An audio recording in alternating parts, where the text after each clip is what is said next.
ನಮ್ಮನೆ ತಿಂಡಿ ಯೂಟ್ಯೂಬ್ ಚಾನಲ್ಗೆ ಸ್ವಾಗತ. ನಾನಿವತ್ತು ಮಾಡ್ತಾ ಇರೋವಂಥದ್ದು ಅಕ್ಕಿ ಕಡಲೆಬೇಳೆ ಪಾಯಸ. ಹಬ್ಬಗಳ ದಿನ ಮಾಡಬಹುದಾದಂಥದ್ದು ಈ ಪಾಯಸ ತುಂಬ ಚೆನ್ನಾಗಿರುತ್ತೆ.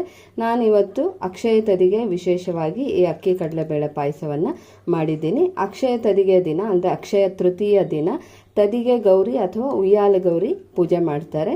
ಆ ಗೌರಿಗೆ ಈ ರೀತಿ ಬೆಲ್ಲದಿಂದ ಮಾಡಿರೋವಂಥದ್ದು ಯಾವುದಾದ್ರೂ ನೈವೇದ್ಯನ ಮಾಡಿ ಇಡಬಹುದು. ನಾನಿಲ್ಲಿ ಅಕ್ಕಿ ಕಡಲೆಬೇಳೆ ಪಾಯಸವನ್ನು ಮಾಡಿದ್ದೀನಿ. ತುಂಬ ರುಚಿಯಾಗಿರುತ್ತೆ. ಅಂದರೆ ಅಳತೆ ಪ್ರಕಾರನೇ ನಾನು ಎಲ್ಲನೂ ಹೇಳಿದ್ದೀನಿ. ನೀವು ಕೂಡ ಈ ರೀತಿ ಮಾಡಿದ್ರೆ ತುಂಬ ಟೇಸ್ಟಿಯಾಗಿರುತ್ತೆ. ಈಗ ಈ ಪಾಯಸನ ಮಾಡೋದು ಹೇಗೆ ಅಂತ ಒಮ್ಮೆ ನೋಡ್ಕೊಳ್ಳೋಣ ಬನ್ನಿ. ಅಕ್ಕಿ ಕಡಲೆಬೇಳೆ ಪಾಯಸ ಮಾಡೋದಕ್ಕೆ ಇಲ್ಲಿ 1 ಲೋಟ ಅಷ್ಟು ಕಡಲೆಬೇಳೆಯನ್ನು ತೊಗೊಂಡಿದ್ದೀನಿ. ಇದನ್ನು 1-2 ರಿಂದ 3 ನಿಮಿಷದವರೆಗೂ ಮೀಡಿಯಂ ಫ್ಲೇಮ್ನಲ್ಲಿ ಹುರ್ಕೊಳ್ಳೋಣ.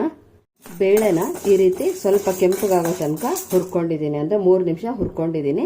ಈಗ 1 ಲೋಟ ಕಡಲೆಬೇಳೆಗೆ ಅರ್ಧ ಲೋಟ ಅಷ್ಟು ಅಕ್ಕಿ ಹಾಕ್ಕೊಳ್ತಿದ್ದೀನಿ. ನೀವು ಕಪ್ಪಲ್ಲಾದರೂ ಅಳತೆ ತಗೊಳ್ಳಿ, ಬಟ್ಲಲ್ಲಿ ಅಥವಾ ಈ ರೀತಿ ಲೋಟದಲ್ಲಿ ಯಾವುದ್ರಲ್ಲಾದರೂ ಅಳತೆ ತಗೊಳ್ಳಿ. ಈ ರೀತಿ ಅಂದರೆ 1 ಕಪ್ ಬೇಳೆಗೆ ಅರ್ಧ ಕಪ್ನಷ್ಟು ಅಕ್ಕಿಯನ್ನು ಹಾಕ್ಕೊಳ್ಳಿ. ಇದನ್ನು ಈಗ ಅಕ್ಕಿ ಸ್ವಲ್ಪ ಗುಂಡು ಗುಂಡುಗಾಗಬೇಕು, ಅಲ್ಲಿ ತನಕ ಹುರ್ಕೊಳ್ಳೋಣ. ಸ್ವಲ್ಪ ಬೆಳ್ಳಗಾಗುತ್ತೆ ಅಕ್ಕಿ ಹುರಿದಾಗ, ಆ ರೀತಿ ಆಗೋ ತನಕ ಹುರ್ಕೊಳ್ಳೋಣ. ಅಕ್ಕಿ ಹಾಕ್ಕೊಂಡ್ಮೇಲೆ 2 ನಿಮಿಷ ಹುರ್ಕೊಂಡಿದ್ದೀನಿ. ನೋಡಿ ಈ ರೀತಿ ಆಗಬೇಕು. ಇಷ್ಟಾದರೆ ಸಾಕು. ಸ್ಟವ್ ಆಫ್ ಮಾಡ್ಕೊಂಡಿದ್ದೀನಿ. ಈಗ ಇದೊಂದು ಸ್ವಲ್ಪ ತಣ್ಣಗಾದ್ಮೇಲೆ ತೊಳೆದ್ಬಿಟ್ಟು ಕುಕ್ಕರ್ಗೆ ಹಾಕ್ಕೊಳ್ಳೋಣ. ಅಕ್ಕಿ ಕಡಲೆಬೇಳೆ ಎರಡೂ ತಣ್ಣಗಾದ್ಮೇಲೆ ತೊಳೆದು ಒಂದು ಕುಕ್ಕರ್ಗೆ ಹಾಕ್ಕೊಂಡಿದ್ದೀನಿ. ಈಗ ನೀರು ಹಾಕ್ಕೊಳ್ತಿದ್ದೀನಿ. 1.5 ಲೋಟ ಅಂದರೆ ಅಕ್ಕಿ ಕಡಲೆಬೇಳೆ ಎರಡೂ ಸೇರಿಸಿ 1.5 ಲೋಟ ಇತ್ತು. ಅದಕ್ಕೆ ಅದೇ ಲೋಟದಲ್ಲಿ 6 ಲೋಟ ಅಷ್ಟು ನೀರನ್ನು ಹಾಕ್ಕೊಂಡಿದ್ದೀನಿ. ಈಗ ಇದು ಒಂದು ಕುದಿ ಬರ್ಲಿಕ್ಕೆ ಬಿಡೋಣ. ಕೆಲವರು ಅಕ್ಕಿ ಕಡಲೆಬೇಳೆನ ಹುರಿದೀರ ಹಾಗೆ ಹಾಕ್ಬಿಟ್ಟು ಕೂಡ ಮಾಡ್ತಾರೆ. ಅಂದರೆ ಈ ಥರ ಹುರಿದು ಹಾಕಿದ್ರೆ ಬೇಳೆದು ಈ ಹಸಿ ವಾಸನೆ ಎಲ್ಲ ಹೋಗುತ್ತಲ್ಲ, ಘಮ್ ಅಂತ ಪರಿಮಳ ಇರುತ್ತೆ ಪಾಯಸ ಮಾಡಿದಾಗ. ಹಾಗಾಗಿ ನಾನಿಲ್ಲಿ ಹುರಿದ್ಬಿಟ್ಟು ಹಾಕ್ಕೊಂಡಿದ್ದೀನಿ. ಈಗ ನೋಡಿ ಒಂದು ಕುದಿ ಬಂದಿದೆ. ಮುಚ್ಚಳ ಮುಚ್ಚಿಬಿಟ್ಟು 4 ವಿಸಿಲ್ ಕೂಗಿಸ್ಕೊಳ್ತೀನಿ. 1 ಟೇಬಲ್ ಸ್ಪೂನಷ್ಟು ಗಸಗಸೆ ಹಾಕ್ಕೊಳ್ತಿದ್ದೀನಿ. ಈಗ ಈ ಗಸಗಸೆನ ಹುರ್ಕೊಳ್ಳೋಣ. ಈಗ ಗಸಗಸೆ ಹುರ್ಕೊಂಡಿದ್ದಾಗಿದೆ. Stove off ಮಾಡ್ಕೊಳ್ತಿದ್ದೀನಿ. ಇದನ್ನು ಜಾರ್ಗೆ ಹಾಕ್ಕೊಳ್ಳೋಣ. ಹುರಿದಿರುವಂಥ ಗಸಗಸೆನ ಇಲ್ಲಿ ಜಾರ್ಗೆ ಹಾಕ್ಕೊಂಡಿದ್ದೀನಿ. ಈಗ ಕಾಯಿ ತುರಿ ಹಾಕ್ಕೊಳ್ತಿದ್ದೀನಿ. 1 ಲೋಟ ಮತ್ತು ಅರ್ಧ ಲೋಟ ಅಷ್ಟು ಕಾಯಿ ತುರಿ ಹಾಕ್ಕೊಳ್ತಿದ್ದೀನಿ. ಟೋಟಲಾಗಿ 1.5 ಲೋಟ ಅಷ್ಟು ಕಾಯಿ ತುರಿ ಹಾಕ್ಕೊಂಡಿದ್ದೀನಿ. 3 ಏಲಕ್ಕಿ ಹಾಕ್ಕೊಳ್ತಿದ್ದೀನಿ. ಹಾಗೆ ಅರ್ಧ ಲೋಟ ಅಷ್ಟು ನೀರನ್ನು ಹಾಕ್ಕೊಳ್ತಿದ್ದೀನಿ. ಈಗ ಇದನ್ನು ನುಣ್ಣಗೆ ರುಬ್ಕೊಳ್ತೀನಿ. ಮೊದಲು ಅರ್ಧ ಲೋಟ ನೀರು ಹಾಕ್ಕೊಂಡಿದ್ದೆ, ಮತ್ತೆ ಅರ್ಧ ಲೋಟ ನೀರು ಹಾಕ್ಕೊಂಡು ಈ ರೀತಿ ನುಣ್ಣಗೆ ರುಬ್ಕೊಂಡಿದ್ದೀನಿ. ಟೋಟಲಾಗಿ 1 ಲೋಟ ಅಷ್ಟು ನೀರನ್ನು ಹಾಕ್ಕೊಂಡಿದ್ದೀನಿ. ಕುಕ್ಕರು ಪ್ರೆಷರ್ ಬಿಟ್ಟಿದ್ದಾದಮೇಲೆ ತೆಗೆದು ತೋರಿಸ್ತಾ ಇದ್ದೀನಿ. ನೋಡಿ ಈ ರೀತಿ ಚೆನ್ನಾಗಿ ಬೇಯಬೇಕು ಅಕ್ಕಿ ಮತ್ತು ಬೇಳೆ ಎರಡೂ. ಈಗ ಇದನ್ನು ಪಕ್ಕಕ್ಕೆ ತೆಗೆದಿಟ್ಕೊಳ್ಳೋಣ. ಈಗ ಬೆಲ್ಲ ಕರಗಿಸ್ಕೊಳ್ಳೋಕ್ಕೆ ಒಲೆ ಮೇಲೆ ಒಂದು ಪಾತ್ರೆ ಇಟ್ಕೊಂಡಿದ್ದೀನಿ. ಇದಕ್ಕೆ ಬೆಲ್ಲ ಹಾಕ್ಕೊತಾ ಇದ್ದೀನಿ.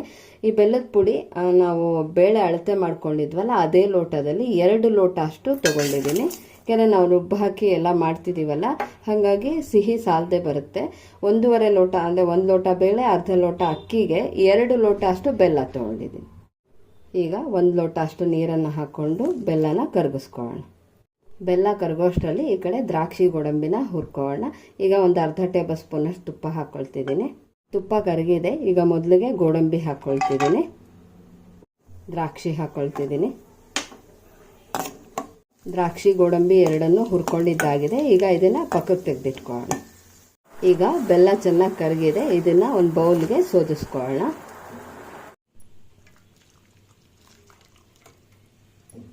ಬೆಲ್ಲದ ನೀರು ಸೋದಿಸ್ಕೊಂಡಿದ್ದಾದಮೇಲೆ ಆಗಲೇ ರುಬ್ಬಿಟ್ಕೊಂಡ್ವಲ್ಲ ಏಲಕ್ಕಿ ಮತ್ತು ಕಾಯಿಯದು ಗಸಗಸೆ ಇದನ್ನು ಹಾಕ್ಕೊಳ್ತಿದ್ದೀನಿ. ಈಗ ಮಿಕ್ಸಿ ಜಾರ್ಗೆ ಸ್ವಲ್ಪ ನೀರನ್ನು ಹಾಕ್ಕೊಂಡು ಇದನ್ನು ಹಾಕ್ಕೊಳ್ತಿದ್ದೀನಿ. ಈಗ ಒಂದು ಕುದಿ ಬರಲಿಕ್ಕೆ ಬಿಡೋಣ. ಈಗ ಒಂದು ಕುದಿ ಬಂದಿದೆ. ಅಕ್ಕಿ ಕಡಲೆಬೇಳೆ ಬೇಯಿಸಿಟ್ಕೊಂಡಿದ್ವಲ್ಲ ಅದನ್ನು ಹಾಕ್ಕೊಳ್ಳೋಣ. ಈಗ ನೋಡಿ ಈ ಹದದಲ್ಲಿದೆ.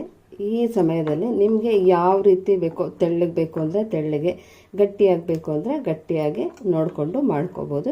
ನಾನೀಗ ಅಂದರೆ ಇದು ಕುದ್ಮೇಲೆ ಇನ್ನೂ ಸ್ವಲ್ಪ ಗಟ್ಟಿಯಾಗುತ್ತೆ, ಹಾಗಾಗಿ ಮತ್ತೆ 1 ಲೋಟ ಅಷ್ಟು ನೀರನ್ನು ಹಾಕ್ಕೊಳ್ತಿದ್ದೀನಿ. ಈಗ ಈ ಪಾಯಸನ ಒಂದು 5 ರಿಂದ 6 ನಿಮಿಷದವರೆಗೂ ಚೆನ್ನಾಗಿ ಕುದಿಸ್ಕೊಳ್ಳೋಣ. ಆದರೆ ಇದು ಒಂದಕ್ಕೊಂದು ಚೆನ್ನಾಗಿ ಬೆರೆತ್ಕೋಬೇಕು, ಆವಾಗಲೇ ಟೇಸ್ಟ್ ಬರೋದು. ದ್ರಾಕ್ಷಿ ಗೋಡಂಬಿ ಹುರಿದಿಟ್ಕೊಂಡಿದ್ವಲ್ಲ ಅದನ್ನು ಕೂಡ ಹಾಕ್ಕೊಳ್ತಿದ್ದೀನಿ.